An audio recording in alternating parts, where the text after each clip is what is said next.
Hello दोस्तों, फिर मैंने आपके लिए एक वीडियो तैयार किया है वर्ब के ऊपर। धीरे धीरे मैं बेसिक से लेकर आपको जाऊंगा, मैंने आपको पहले ही कहा था। तो आज हमारा टॉपिक है वर्ब के ऊपर। वर्ब को पूरी तरह से हम लोग पढ़ेंगे। फिर आगे जो टॉपिक है आप इस तरह से सीरियल वाइज देखते रहें और कॉपी पे जरूर उतारें। ठीक, आइए जानते हैं वर्ब के बारे में पूरी तरह से।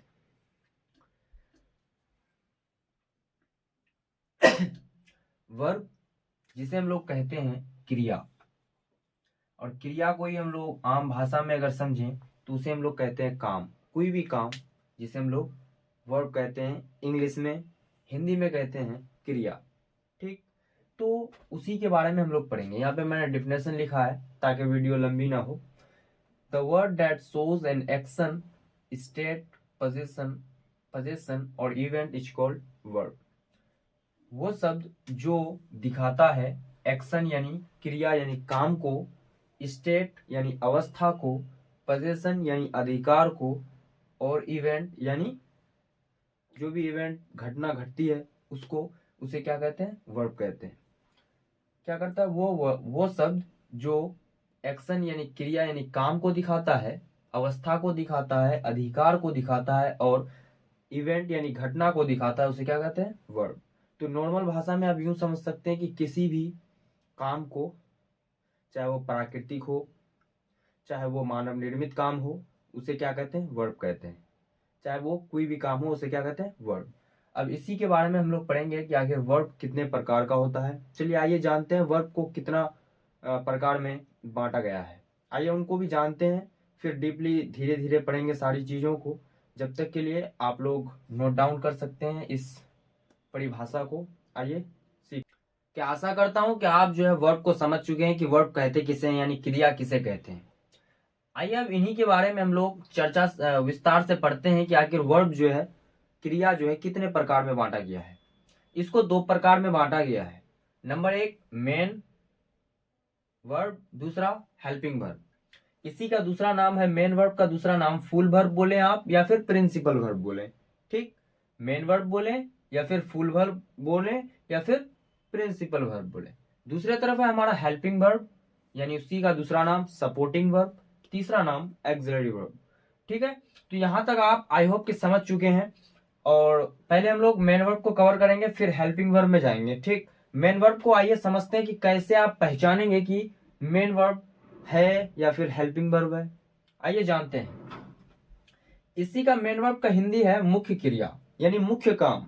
ठीक, इसको पहचानने का बस सिंपल सा तरीका ये है, सिर्फ पहचानने के लिए शुरू में, बाकी वो आप धीरे धीरे जब लेवल में आइएगा तो आप खुद ब खुद पहचानने लगिएगा। ये ट्रिक वगैरह कुछ सोचिएगा भी नहीं। ठीक, डायरेक्ट आप बता दीजिएगा ये मेन वर्ब है।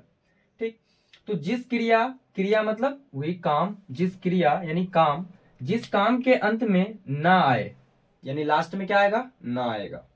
जैसे कि खेलना, आप देख सकते हैं यहां भी ना आ रहा है।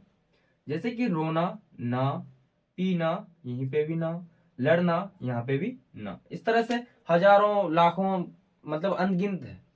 आप कोई भी नहीं कह सकते आप कि मेन वर्ब जो है 1000 है, 2000 है, 5000 है। अनगिनत है, इसका कोई सीमा नहीं है, ये बहुत ज्यादा है। ठीक है, तो कोई भी अगर आपको पूछे तो उनको साफ साफ बताइए कि अनगिनत है, मेन वर्ब का कोई लिमिट नहीं है। ठीक, अनलिमिटेड है। ओके, तो जैसे कि सोना, पीना, दौड़ना, खेलना, उठना, बैठना, पीना, ठीक, सोना, लिखना, पढ़ना, ठीक, इस तरह से पढ़ाना, ये क्या हो गया? आपका मेन वर्ब हो गया। तो मेन वर्ब का भी प्रकार है, ठीक, लेकिन मैं आपको नहीं बताऊंगा।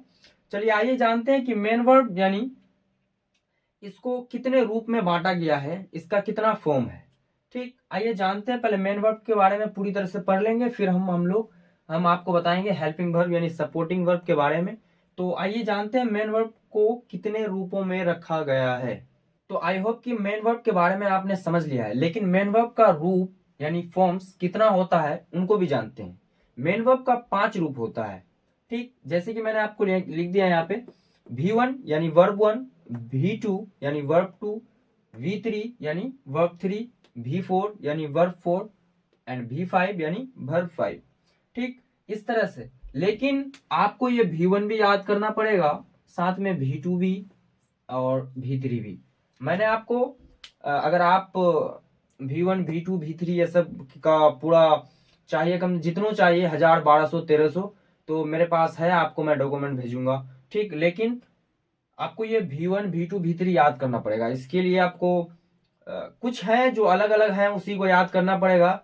वैसे ज्यादातर उसमें ED और D लगता है, तो वो भी मैं बताऊंगा आगे। एंड फोर्थ है V4, लेकिन इसको बनाने का एक नियम है। एंड मैंने आपको वीडियो के अंदर ही कहा है कि V4 और V5 बनाने का नियम है। आइए जानते हैं उस नियम के बारे में, आखिर कैसे आप V4 बना सकते हैं बिना याद किए हुए, और कैसे आप V5 बना सकते हैं बिना याद किए हुए। V4 बनाने का नियम, यानी V1 प्लस ING कर देंगे, वहां पे V4 बन जाएगा। फॉर एग्जाम्पल, गो मतलब होता है जाना, ये V1 है, ठीक। और प्लस ING, इसमें ING जब जोड़ेंगे हम तो क्या बन जाएगा, V4 बन जाएगा। लेकिन एक सवाल यहाँ पे ये है कि जैसे कि रन है, V1 है, इसमें हम ING जोड़ दिए, तो ये क्या हो गया, V4 हुआ। हालांकि ये V4 गलत है, ठीक। अब क्यों गलत है, आइए जानते हैं। रन मतलब होता है दौड़ना, और ग्रामर कहता है जब कोई वर्ब के लास्ट में, जब वर्ब के लास्ट में जब V4 बनाएंगे, उसके लास्ट में अगर कॉन्सोनेंट आए, हम जानते हैं वॉयल 5 है, A E I O U। क्या क्या है, A E I O U। इनको छोड़कर अगर कोई वर्ब में लास्ट में कॉन्सोनेंट आए और उससे पहले कोई अगर वर्ब हो, सॉरी वाउल हो, यानी वॉवेल हो, किसी भी वर्ब के अंत में अगर लेटर कॉन्सोनेंट हो और उससे पहले वॉवेल हो, एक वॉवेल हो, दो नहीं तीन नहीं, एक वॉवेल हो, तो उस कॉन्सोनेंट को डबल करने के बाद ING लगाया जाता है। समझ गए, नहीं समझे, आइए जानते हैं फिर और तरह से यार। तो जब रन लिखते हैं, रन मतलब होता है दौड़ना। ग्रामर कहता है जब वर्ब के लास्ट में कॉन्सोनेंट आए, अगर कॉन्सोनेंट से पहले कोई वॉवेल हो, कोई एक वॉवेल हो, दो नहीं चार नहीं, सिर्फ कोई एक, इन पांचों में से कोई एक वॉवेल हो, तो उस कॉन्सोनेंट को जो लास्ट में है, उस कॉन्सोनेंट को डबल करके फिर ING जोड़ेंगे, तब ये V4 राइट हुआ, इस तरह से, ठीक। तो अब इस तरह से हो गया, कम का कमिंग, रन का रनिंग हो गया, गो का गोइंग हो गया, स्लीप का स्लीपिंग हो गया। अब स्लीप ले लेते हैं, SLEEP, स्लीप मतलब सोना, इसमें ING जोड़ देंगे, क्या हो जाएगा, स्लीप, ये V4 हो गया, ठीक। ये भी V4 हो गया। तो आई होप कि V4 बनाने का नियम आपको पूरी तरह से समझ में आ गया होगा। अब चलते हैं V5 बनाने के नियम की ओर, कि आखिर V5 बनाते हैं यस या ES लगाकर, लेकिन S कहाँ लगाएंगे, ES कहाँ लगाएंगे, उस पर चर्चा करते हैं। तो आप देख सकते हैं मैं अब जा रहा हूं V5 बनाने का नियम की ओर। ES कहां पे लगाना है, जिस वर्ब के लास्ट में ये सारे लेटर, Y को फिलहाल छोड़ दो, उसमें थोड़ा अलग सा मसला है, ठीक। तो इन सारे लेटर्स अगर वर्ब के लास्ट में आए, तो वहां पे हम लोग ES का इस्तेमाल करेंगे।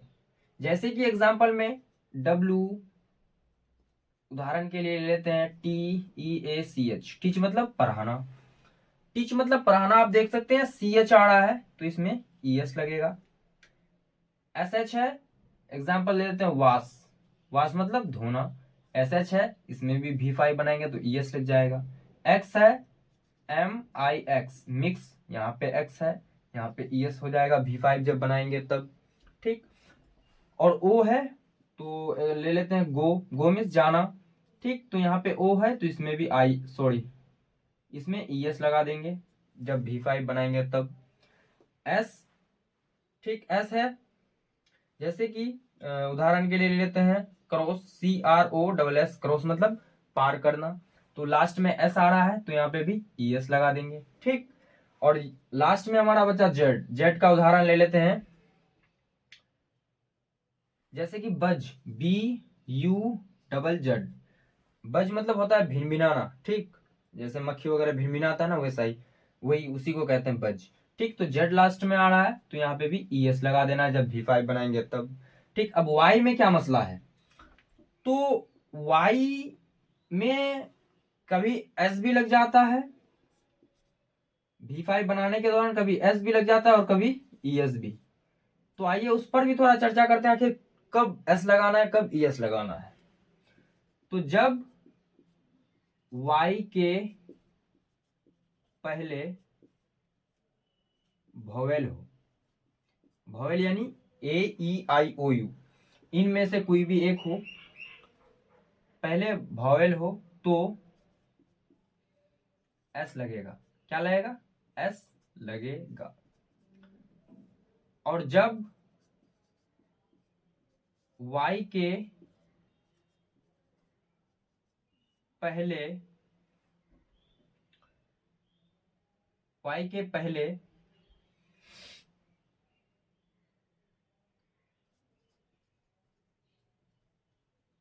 कॉन्सोनेंट हो तो ES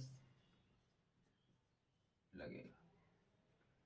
ठीक, तो यहां पे देख सकते हैं आप कॉन्सेप्ट, जब Y के पहले वोवेल हो तो S लगेगा। अब एक उदाहरण ले लेते हैं, जैसे कि PRAY, प्रे, प्रे मतलब क्या होता है? प्रार्थना करना। ठीक, तो आप देख सकते हैं Y के पहले अगर क्या हो? वोवेल हो, यहाँ पे ए क्या है? वोवेल है, तो ये क्या हो गया? सॉरी, यहाँ पे एस लग जाएगा, क्योंकि यहाँ पे मैंने पहले ही लिख दिया जब Y के पहले वोवेल हो तो एस लगेगा। ठीक, तो एस लग गया। अब एक उदाहरण ES का ले लेते हैं, जैसे कि STUDY, स्टडी मतलब अध्ययन करना, पढ़ना। ठीक, तो स्टडी में देख सकते हैं Y के पहले यहाँ पे क्या है? कॉन्सोनेंट है, तो यहाँ पे आपका क्या हो जाएगा? STUDIES हो जाएगा। ये Y जो है यहाँ पे हट जाएगा। ठीक, Y के पहले अगर कॉन्सोनेंट हो तो Y हटाकर IES का इस्तेमाल करेंगे। तो आपको मैंने पूरी तरह से बताया V5 बनाने का नियम, V4 बनाने का नियम। और अब चलते हैं हम लोग हेल्पिंग वर्ब की तरफ। आखिर हेल्पिंग वर्ब किसे कहते हैं, कितने प्रकार में बांटा गया, उसको भी पूरी तरह से हम लोग पढ़ेंगे। ठीक, चलिए फिर हेल्पिंग वर्ब के बारे में पढ़ते हैं। हेल्पिंग वर्ब का ही दूसरा नाम सपोर्टिंग वर्ब या फिर एक्सिलरी वर्ब कह सकते हैं, जिसे हिंदी में हम लोग सहायक क्रिया कहते हैं। तो आप यूं बोल सकते हैं सहायक क्रिया किसे कहते हैं? तो वैसा क्रिया जो मुख्य क्रिया का मदद करता हो, यानी मेन वर्ब का मदद जो करता है उसे क्या कहते हैं? हेल्पिंग वर्ब कहते हैं। ठीक, आपको इंग्लिश में नहीं जाना फिलहाल, समझने के लिए हिंदी में ही आपको समझना पड़ेगा, क्योंकि आप जब दूसरा लैंग्वेज सीखना चाहते हैं तो जो लैंग्वेज आप सीखे हुए हैं उसका कुछ ना कुछ शुरुआत में आपको सहारा लेना ही पड़ेगा, डायरेक्ट आप नहीं सीख सकते। ठीक, तो सहायक क्रिया को ही 3 भाग में बांटा गया है। यहाँ पे आप देख सकते हैं 3 भाग में बांटा गया है। Number 1, primary axillary verb, primary axillary verb यानी प्राइमरी हेल्पिंग वर्ब भी आप कह सकते हैं, या फिर प्राइमरी सपोर्टिंग वर्ब भी आप कह सकते हैं। मॉडल एक्सिलरी वर्ब, और तीसरा है मार्जिनल एक्सिलरी वर्ब। ठीक, अब प्राइमरी में कितना आ गया? टोटल जो है हेल्पिंग वर्ब 24 है। इस तरह से नोट डाउन करते रहना आपको कॉपी में। और प्राइमरी में आपका यहाँ पे देख सकते हैं, प्राइमरी में मैंने लिख दिया है इज, एम, आर, वाज, वर। ठीक, do, does, did, have, has, had. तो टोटल प्राइमरी वर्ब कितना है? एक्सिलरी वर्ब 11 है। मॉडल में आपका 10 है, मार्जिनल आपका 3 है। ठीक, और टोटल मिला के 11, 10 और 3 मिलाकर टोटल हुआ 24। अब मॉडल में देख लेते हैं, मॉडल में क्या है? Can, could, may, might, shall, should, will, would, must and ought to. और इन सब के साथ हमेशा V1 का यूज होगा। कैन के बाद भी हमेशा वर्ब लगेगा तो V1 लगेगा, कुड के बाद भी may, might, shall, should, will, would, must, ought to, सबके साथ क्या लगेगा? V1 का यूज होगा। और मार्जिनल में नीड, डेयर, यूज टू। ठीक, आई होप कि आप यहां तक समझ चुके हैं। अब धीरे धीरे मैं बताऊंगा आपको कि ये जो एक्सिलरी वर्ब का कहाँ यूज होता है। ठीक, और प्राइमरी एक्सिलरी वर्ब ये जो है मेन वर्ब का भी काम करता है और हेल्पिंग वर्ब का भी काम करता है। मैंने आपको यहाँ पे एक्स्ट्रा थोड़ा नॉलेज दे दिया। ठीक, और मॉडल जो है मैं आपको पूरी तरह से, फिर मॉडल का एक वीडियो आएगा, फिर मार्जिनल का आएगा। ठीक, इस तरह से मैं आपको बताऊंगा। अब नेक्स्ट वीडियो किस पर बनता है, मैं आपको पूरी बेसिक से ले आ रहा हूँ, तो बेसिक चीजें ही पर मैं वीडियो बनाऊंगा पहले। ठीक, तो तब तक के लिए like comment share and subscribe करें। Thank you for watching this video, thank you for clicking this video and take care, bye bye.